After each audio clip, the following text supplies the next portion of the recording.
What's going on, guys? My name is Ryan Snod, it rhymes with odd, and welcome to another video.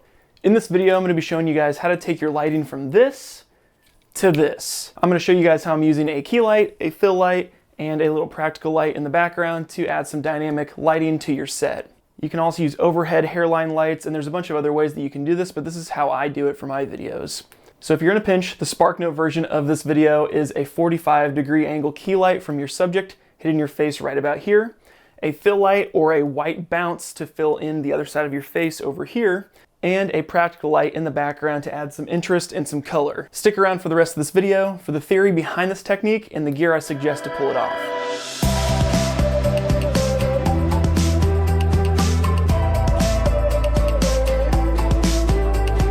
Lighting tells the viewer where they should be paying attention.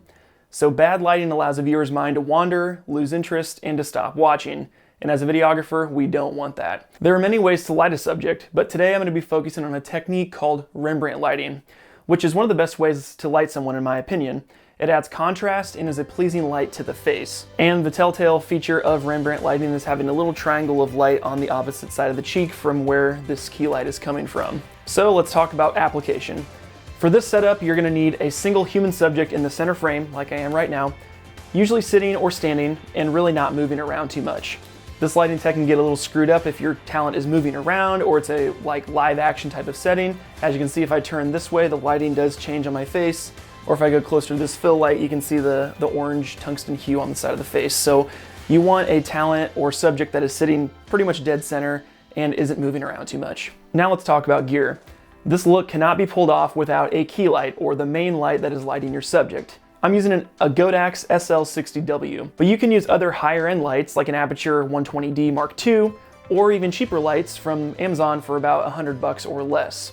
The more money you pay, you get better dimming, color temperature, and intensity controls that you get, or remotes. Cheap ones usually have pretty poor build quality and can break much easier. So the more money you pay, the better build quality and the more control over the light, the color, the intensity that you get. So we're gonna put the light at a 45-degree angle so it comes directly at my face, and then there's a little bit of fall off and some shadow on this side for more of a pleasing aesthetic. So people are wanting to look thinner, more attractive, have a very pleasing look to their face. This is a good positioning for your key light to achieve that look. As I mentioned, that Rembrandt lighting is to look for that triangle of light on the opposite cheek that your key light is coming from. Once you get this, that is what that Rembrandt look is referring to.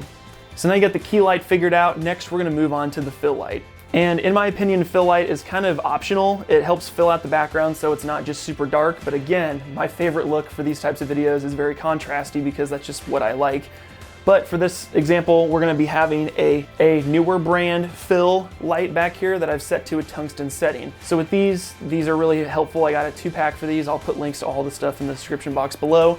But this one here is really nice to have it up and pointed down at a 45-degree angle opposite of the key. So as you can see, the lights are coming in at this kind of contrasty angle, and they are complementary colors. So this light here is gonna be more of this white daylight color, and this one back here is gonna be more that tungsten orange color.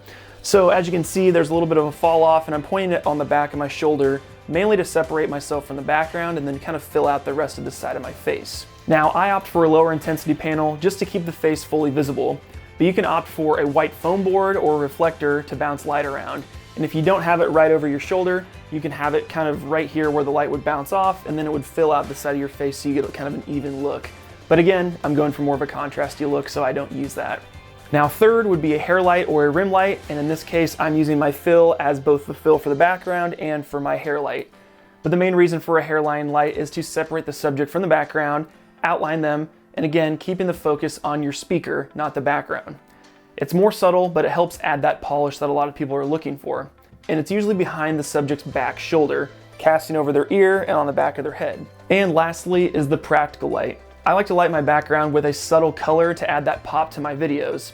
You can do this with a light panel, similar to those newer panels that I talked about a second ago, but you can also use what is called a practical light, like a lamp or a light source that looks like it belongs in the room in that setting.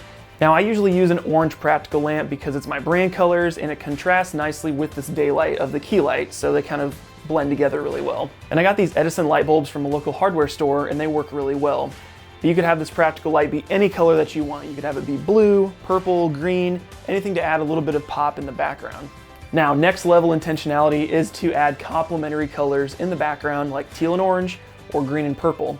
However, this looks a lot more staged and gives a less natural look than other setups out there. So I tend to just stick with daylight and tungsten since those are more pleasing and they look a little bit more intentional than having, you know, green, blue, and purple and yellow in the background. The last step is to kill any overhead lights or open windows nearby that can sway this setup and kind of distract from what we're trying to do with this intentionality. So the SparkNote version of this is a 45-degree angle key light like the Godax here. We'll have a fill light or a hairline light opposite of me going over my shoulder like the newer setup here, and then a practical light in the background to add some interest.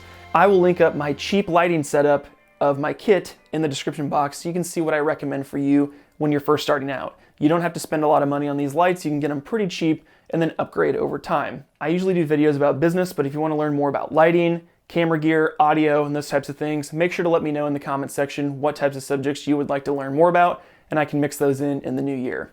Okay, that about does it for me, guys. My name is Ryan Snod. It rhymes with odd, and we'll see you in next week's video. Peace.